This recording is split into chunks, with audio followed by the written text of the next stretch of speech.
Hello and welcome. My name is Elyse. Thank you for watching this video. Today I have a Slimline Thank You card that I've made into like a cutout card. Let's take a look at the final product. Here is the card that I'm making today. You can kind of see how that cutout on the front is going to look. And let's take a look at the products. So this is the With Gratitude stamp set from Trinity Stamps. I've got some watercolor cardstock there and my card base out of craft cardstock. Some various distress inks because I'm going to do some no line watercoloring. And these are the silver brush, black velvet brushes in a 2 and a 6. So I'm just going to go ahead. I had that flower place where I wanted it on my card base. So I'm just swapping it out with my watercolor cardstock. I'm using Distress ink in Antique Linen. And I'll stamp this down a couple times. This is really great ink for no line watercoloring because it is water soluble. So it will kind of pick up, like water will basically make it move. And so it's great for doing that. I've stamped it a couple times and now I've cleaned off my stamp and I'm just repositioning it. For a slimline card, I want the stems to go a little bit longer. So I'm just stamping just the end of the stems a couple of times here. I think I end up stamping it like almost 3 times. They don't line up exactly perfect, but because this ink will move with water, it's fine for me to just, when I paint over it, you'll see, you really won't end up seeing those final lines. So here's how I no line watercolor. I'm not super proficient at this, but I really love the way that it looks on other people's cards. So I'm always practicing. I am just kind of going on the outline with my darker color. In this case, this is Pine Needles. And then I'll go in with my lighter color to kind of blend it out, which is Bundled Sage. So I'm just going ahead and doing all of these leaves here. And then I will also do the stems. For the flower, I'm using Festive Berries and Worn Lipstick. And then for the center of the large flower, I pulled out Scattered Straw and Mustard Seed, but in the end I just used Mustard Seed because it's not really large enough for me to use 2 different colors. So I am just going to go through and do some watercoloring here. Nothing fancy. Like I said, I'm not the best at this, but I am just going to play a little bit of music so that you don't just listen to me chatter, and I will catch up with you towards the end.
So here I am almost to the end of my coloring. You can see the petals at the at the back. I just tried to make a little bit darker than the ones that are sitting right at the front.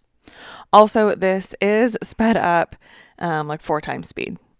So I didn't want to make you sit through a lot of coloring. I think in the end it took me about 20 minutes to do this no line coloring.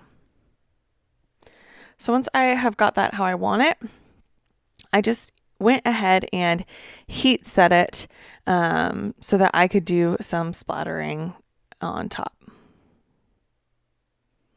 Once again, this is a sped up clip. I'm doing all of this work on my water media mat, which is heat resistant. I've got a die cut. The die set comes with the full die cut. And what I'm doing is just using that as a little bit of a shield because I want to do some splattering, but I don't want the splattering to get on my flowers. So this is my tip for that. Just use the coordinating die to kind of block it off. So I'm just going to pick up some random color here and do some splattering. Of course, the splattering on the right side of the flower really won't show up on the final card because it'll get cut off here in a second. But I'm just using both of those shades of pink. And then I also will go in with the mustard seed. For the bottom of the card, what I do is I just slide down my little die cut cover here and just do my best to protect the flower. Of course, you could do this in a box if you wanted to.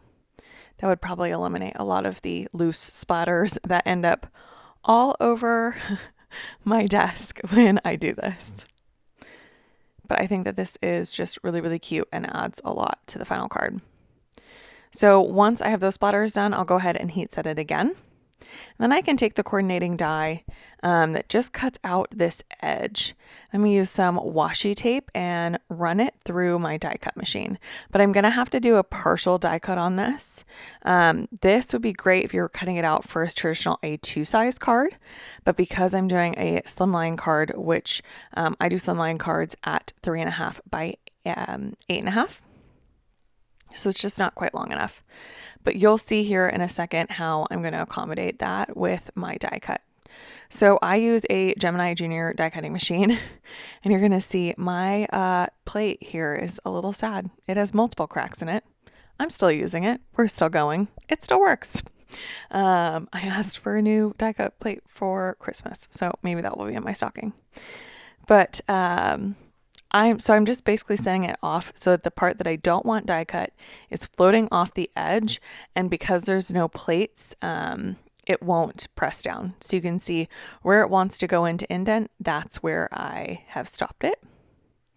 So I take that out of the machine, and then I'm just going to bring my trimmer over and trim off the other bits, because why I really needed that die was to trim around the flower. I guess you could fussy cut this if you really wanted to, but I absolutely hate fussy cutting. So if I can get away with never fussy cutting, I'm going to never fussy cut.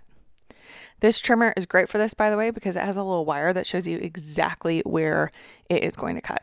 So I knew that I was not going to cut any of the stems off. So once I have that, you can kind of see how this is going to look. And then what I'm going to do from here is do that exact same process, but on the craft cardstock card base. So I'm just going to line up the flower, take the die so that I can line it up in the right place, and run it through my die cut machine. Once I have done that, you can kind of see how this card is going to open. So there's plenty of room still to write a message behind this flower. I'm going to pop this flower up on the card base using some foam. I had some laying around. This is literally just like the kids aisle craft fun foam.